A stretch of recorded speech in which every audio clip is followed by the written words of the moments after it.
అందరికీ నమస్తే. మనం ఆల్రెడీ కరువులోకి వచ్చేసినాం. మన కరువులోకి వచ్చినాక ప్రభుత్వం ఏం చేస్తుంది? ఒక కీలకమైన నిర్ణయం తీసుకున్నది. రైతులు దేనికోసం అయితే ఎదురు చూస్తున్నారో ఆ నిర్ణయమే. ఇప్పుడు రిజర్వాయర్లలో ఉన్న నీళ్లను అసలు ఒక్క చుక్క కూడా సాగుకి ఇవ్వకూడదు. ఓన్లీ తాగునీళ్ళకు మాత్రమే వాడాలి. ఎక్కువ నీళ్ళు లేవు. మొత్తం కలిసి 41 టీఎంసీ నీళ్ళు ఉన్నాయి. కృష్ణాలో 14, మిగతాయి గోదావరిలో రకరకాల రిజర్వాయర్లలో. ఇక కేంద్ర జలశక్తి శాఖ వాళ్ళు ఒక రివ్యూ చేసినారు. వాళ్ళకు రివ్యూ చేస్తే భారతదేశంలో అతి తక్కువ నీటి నిల్వ ఉన్న రాష్ట్రం ఏంటంటే తెలంగాణ అంట. ఇప్పుడు మన సిచ్యువేషన్ ఎట్లుంది నేను మీకు మొత్తం చూపిస్తా. ఆల్రెడీ చాలా నార్లు ముదిరిపోయినాయి. చాలా వరకు పంటలు ఎండిపోతున్నాయి. అక్కడక్కడ ట్యాంకర్లు తీసుకుపోయి నీళ్ళు వస్తున్నారు రైతులు. ఎన్ని రోజులు పోస్తారు?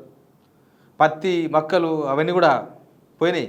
ఎండాకాలం ఉన్నట్టుంది. ఇప్పుడు గవర్నమెంట్ ఒక కీలక నిర్ణయం తీసుకున్నది. ఆ కీలక నిర్ణయం ఏంటంటే పంటలకు నీళ్ళు ఇవ్వద్దు, సాగుకు చుక్క నీళ్ళు కూడా వదలొద్దంట. సాగుకు ఒక్క చుక్క నీళ్ళు కూడా ఇవ్వద్దు. తాగునీళ్ళే చాలా ఇంపార్టెంట్. ఇప్పుడు తాగునీళ్ళే మనం వాడుకోవాలి ఉన్న నీళ్ళు, లేకపోతే తాగు కూడా చాలా ఇబ్బంది అవుతుంది అని డిసైడ్ చేసిండ్రు. ముందు సబ్స్క్రైబ్ చేయండి, షేర్ కూడా చేయండి. 3 లక్షల సబ్స్క్రైబర్స్ అయినాం మనం. మీ అందరికీ థ్యాంక్స్. ఇంకా ముందు కూడా మీ సపోర్ట్ అట్లే ఉండాలని కోరుకుంటున్నా. ఏంటంటే ప్రతిసారి వానాకాలం ఎండాకాలం 2 సార్లు కూడా ఈ ఇరిగేషన్ డిపార్ట్మెంట్ సమావేశం అవుతుంది. సమావేశమై ఏం చేస్తారు? ఒక నిర్ణయం తీసుకుంటారు. ఎక్కడ ఎన్ని నీళ్ళు, ఏ ప్రాజెక్టులో ఎన్ని నీళ్ళు ఉన్నాయి, వాటిని ఎన్ని తాగునీళ్ళకి ఇవ్వాలి, ఎన్ని సాగునీళ్ళకి ఇవ్వాలి అనేది డిసైడ్ చేస్తారు ప్రతిసారి. ఇప్పుడు వానాకాలం అంటే మనకు వానలు పడతలేవు, కానీ మామూలుగా వరదలు వచ్చినప్పుడు కూడా అదే డిసిషన్ తీసుకుంటారు. పలానా ఎల్లంపల్లి ఎన్ని ఉన్నాయి, ఎస్ఆర్ఎస్పీలు ఎన్ని ఉన్నాయి, మిడ్మానేర్లు ఎన్ని ఉన్నాయి, మనకి ఇన్ఫ్లో ఎంత ఉంది, ఎన్ని నీళ్ళు వస్తున్నాయి, ఎన్ని నీళ్ళు అవుట్ కొట్టాలి, దేనికి కొట్టాలి, సాగునీళ్ళకి కొట్టాలన్నా, ఎన్ని వారానికి ఉంటాయి కదా, వారానికి 2 సార్లు కొట్టాలన్నా 3 సార్లు కొట్టాలన్నా నీళ్ళు అనేది కూడా లెక్కలు ఉంటాయి. కానీ ఈసారి మాత్రం చాలా గొప్ప నిర్ణయం తీసుకున్నది. సాగుకు చుక్క నీరు కూడా ఇవ్వద్దంట. ఈ వానాకాలంలో ఇప్పుడు వాళ్ళు నిన్న తీసుకున్న మీటింగ్లో సాగుకు చుక్క నీరు కూడా ఇవ్వద్దు. ఏ ప్రాజెక్ట్ కింద కూడా అసలు నీళ్ళు వదలొద్దు. మనకు తాగునీళ్ళే చాలా ఇంపార్టెంట్. ఎందుకు తాగునీళ్ళు ఇంపార్టెంట్ అంటున్నారంటే అవి కూడా అడగంటినాయి. 29 రిజర్వాయర్లు ఉన్నాయి మనకు మిషన్ భగీరథ కింద. అవన్నీ కూడా ఇంకొక 3 మంత్స్ అంటే ఇదేంది, జూలై, ఆగస్టు, సెప్టెంబర్, అక్టోబర్ వరకు అయితే ఇబ్బంది లేదు. అంతలోపు వర్షాలు పడి రిజర్వాయర్ నిండాలి. మళ్ళీ ఉత్తగా వర్షాలు పడతాయంటే ఉత్తగా ఈ ఆడ ఈడ వర్షాలు పడి ఆ ఊర్లో పడి ఈ ఊర్లో పడి ఏదో నాడు పడి మళ్ళీ వాండోలు ఒరిపించి అట్లా కాదు. ఆ వరదొచ్చి నిండాలి. మహారాష్ట్రలో పడ్డా కర్ణాటకలో పడినా వస్తాయి నీళ్ళు, కానీ ఆ నీళ్ళు వస్తలేవు ఇప్పుడు. కాబట్టి మిషన్ భగీరథ రిజర్వాయర్లు కూడా 3 మంత్స్ సరిపోయే 3 మంత్స్కు సరిపోను ఉన్నాయి. తర్వాత చాలా ఇబ్బందుల పాలవుతారు అనేది చెప్తున్నారు.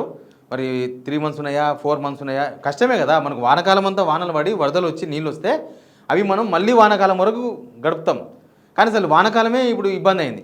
అందుకే తాగునీరు అవసరాలకే రిజర్వాయర్లో నిల్వలంట. ఇప్పుడు రిజర్వాయర్లో అన్నీ డెడ్ స్టోరేజ్ కన్నా కొంచెం మీద ఉన్నాయి. మొత్తం కలిపి ఒక లెక్క ఉన్నది. ఏంటంటే గోదావరి బేసిన్లో ప్రాజెక్టులలో కనీస నీటి మట్టం పైన, అంటే దానిలో ఉండాల్సిన డెడ్ స్టోరేజ్కి పైన 27 టీఎంసీల నీళ్ళే ఉన్నాయి. 27 టీఎంసీల నీళ్ళు. కృష్ణా బేసిన్లో డెడ్ స్టోరేజ్కి పైన 14 టీఎంసీ నీళ్ళు మాత్రమే ఉన్నాయి. మొత్తం ఇప్పుడు తెలంగాణలో ఉన్న నీళ్ళు ఎన్నంటే 41 టీఎంసీల నీళ్ళు ఉన్నాయి. జస్ట్ 41 టీఎంసీల నీళ్ళు. 41 టీఎంసీల నీళ్ళు అంటే అది అసలు లెక్కనే కాదు. తాగునీళ్ళు కూడా లెక్క కాదు, సాగునీళ్ళు కూడా లెక్క కాదు. రిజర్వాయర్లో మొత్తం తెలంగాణలో ఉన్న నీళ్ళు 41 టీఎంసీల నీళ్ళు మాత్రమే అని ఇరిగేషన్ డిపార్ట్మెంట్ తేల్చేసి ఇంకా ఎట్టి పరిస్థితుల్లో ఇవ్వద్దు. ఆగస్టు లోపు ప్రాజెక్టులకు ఇన్ఫ్లో వస్తే సాగునీరు పైన నిర్ణయం తీసుకుందాం. ఆగస్టు వరకు ఇన్ఫ్లో వస్తే, అంటే వరద వస్తే ఆగస్టు వరకు. కానీ ఇంకొక 15 రోజులే చాలా కీలకమని చెప్తున్నారు. ఈ 15 డేస్లో కనుక వానలు పడకపోతే ఆల్రెడీ అదును దాటిపోయింది. గింటలు ఏం లేవు. వరి అంతా నారు ముదిరిపోయింది. ఇప్పుడు వరేసే పరిస్థితులు లేరు.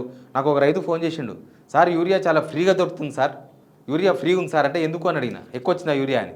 లేదు సార్ కొనతోలే లేరు, వరేస్తే కదా యూరియా అవసరం అన్నాడు ఆయన. అందుకేనేమో వీళ్ళు ఇప్పుడు యూరియా గొడవలు లేవు, ఎందుకంటే వరి వేయలేదు కాబట్టి. ఇవన్న ఆయనగా కనిపిస్తుంది చూడు, ఇది మిడ్మానేరు రిజర్వాయర్. ఈ మిడ్మానేర్ రిజర్వాయర్లు ఇప్పుడు రిజర్వాయర్లా కనపడుతుందా? ఒక కుంటలో ఉన్న నీళ్ళు కూడా లేవు దీనిలో. మామూలుగా వర్షాకాలంలో ఒక కుంటలో కూడా ఇంతకన్నా ఎక్కువ నీళ్ళు ఉంటాయి. కానీ మనం నడి వానాకాలంలో ఉన్నాం. నడి వానాకాలంలో ఒక కుంటలో ఉన్న నీళ్ళు కూడా కనిపిస్తలేవు. మిడ్మానేరు పరిస్థితే ఇట్లా ఉంది అంటే ఇంకా మిగతా దానిలో పరిస్థితి ఇంతకన్నా ఇంకా దారుణంగా ఉంటుంది. ఆల్రెడీ పోయి అక్కడక్కడ ఆటలు ఆడుతున్నారు కదా మనోళ్ళు, కొంతమంది పోయి తెలంగాణ వాళ్ళు పోయి క్రికెట్ ఆడుతున్నారు. అవన్నీ చూపిస్తున్నారు. వాళ్ళు ఆడడం అంటే చూపించడం. అయితే ప్రస్తుతానికి భూగర్భ జలాలు ఆశాజనకంగా ఈ ప్రస్తుతానికి ఉన్నప్పటికీ వానలు పడకపోతే మరింత లోతుకు వెళ్ళే అవకాశం ఉంది. మరింత లోతుకు పోతాయంట. నాగార్జున సాగర్ నీటి మట్టం 510 అడుగులు కాగా ప్రస్తుతం సాగర్ 513 అడుగుల మేర ఉంది. అంటే జస్ట్ 3 అడుగుల పైన నీళ్ళు ఉన్నాయి అంతే. ఈ ప్రాజెక్టు నుంచి ప్రతి నెల 13 టీఎంసీలు తాగునీటికి అవసరం ఉంటుంది. 510 అడుగులు కిందికి నిల్వలు చేరితే అత్యవసర పరిస్థితుల్లో పంపింగ్ కోసం ఏర్పాటు చేయాలని అధికారులు ఆదేశించారు. ఆల్రెడీ నారు ఎక్కడైతే కొన్ని నీళ్ళు ఉన్నాయని చెప్పేసి నారు పోసి నాట్లేసినారో ఆడ ఇప్పుడు ట్యాంకర్లతో తీసుకొచ్చి నీళ్ళు వస్తున్నారు. స్టార్ట్ అయింది ఆల్రెడీ. ఇక పత్తి మొక్కలు అవన్నీ ఓ దఫా పోయినాయి. ఏంటంటే ఈ వాన పడితేనేమో పడాలి, పడకపోతేనేమో ఆగిపోవాలి. ఓనాడు ఇలా ముసురు పడుతుంది, ముసురు పట్టంగానే మనోళ్ళు ఇక పడుతుంది కొద్దిగా తడి అయిందని చెప్పేసి ఇత్తనాలు వేస్తారు. తర్వాత 2వ రోజు పడుతుంది, 3వ రోజు పడుతుంది, మొలక వస్తుంది, తర్వాత గాయబ్, వాన గాయబ్. మొత్తం ఏమవుతుంది, ఎండిపోతుంది. ఆ చిన్న చిన్న మొలకలు ఏముంటాయి, ఈ ఎట్లా ఉంది ఎండాకాలం లాక్కుంది వేడి. కరెంటు కూడా పీక్ డిమాండ్ ఉందంట. అంటే ఎండాకాలంలో ఉన్నట్టుందంట ఇప్పుడు కరెంటు డిమాండ్. గవర్నమెంటే చెప్తుంది, అది గొప్పగా చెప్తున్నారు వాళ్ళు. కానీ సిచ్యువేషన్ అట్లా లేదు.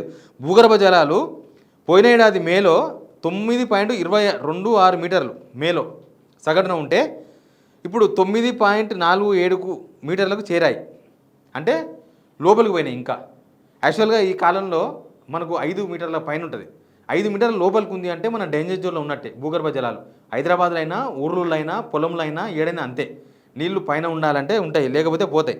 హైదరాబాద్లోనంట 9.93 మీటర్స్ నుంచి 12.43 మీటర్లు పడిపోయినాయంట. అంటే ఇంకా 3 అడుగుల లోపలికి పోయినాయి, 3 మీటర్ల లోపలికి అడుగులకు పోయినాయి. ఏడ వస్తాయి బోర్లు. హైదరాబాద్లో చాలా బోర్లు ఎండిపోయినాయి ఇప్పటికే. బోర్లు ఒక్కొక్క బోరు అరగంట పోసేది గంట సేపు వస్తున్నాయి ఇప్పుడు కొత్తగా. చాలా ప్రాంతాల్లో వాడే ట్యాంకర్లే ఆధారం. రాష్ట్రం మొత్తంలో 17 జిల్లాలలో 1.6 మీటర్స్ నుంచి 0.36 మీటర్స్కు భూగర్భ జలాలు అడుగంటినాయి. ఇప్పుడు మనకు కరీంనగర్ జిల్లా మనకు ఇప్పుడే కాదు, అంతకుముందు కూడా వానాకాలంలో మంచి పంటలు పండేది. కాళేశ్వరం లేనప్పుడు కూడా అక్కడ ఎస్ఆర్ఎస్పి అవన్నీ ఉన్నాయి కదా, ఆ ఏరియాలో కొంత పచ్చగా కనిపించేది. ఇప్పుడు ఆడ కూడా 20% పరిమితమైన వరి సాగంట. కరీంనగర్ జిల్లా 20% మించలేదంట. పొలాల్లో నిండిపోతున్న వరినారులు. మెదక్ జిల్లాలో నెర్రెలు బారిన భూములంట. ఇవన్నీ ఎప్పుడో అప్పట్లో చూసినాం చంద్రబాబు నాయుడు పీరియడ్లో. నెర్రెలు బారిన నేరలు, చెరువులు మొత్తం ఇట్లా నోరు తెరుచుకొని ఉంటాయి, నీళ్ళు ఉండవు, వర్షం పడితే అవే మింగుతాయి, ఆ బొక్కలే మింగుతాయి. అట్లాంటి పరిస్థితి మళ్ళీ దాపురించింది. ఇక మళ్ళీ మనం కాళేశ్వరం కాడికి పోవాల్సిందే. కానీ ప్రభుత్వం డిసైడ్ అయిపోయింది, ఆ నీళ్ళు ఇవ్వకూడదు అని డిసైడ్ అయిపోయింది. కన్నెపల్లి నుంచి నీళ్ళు ఎత్తొద్దు అని డిసైడ్ అయిపోయింది.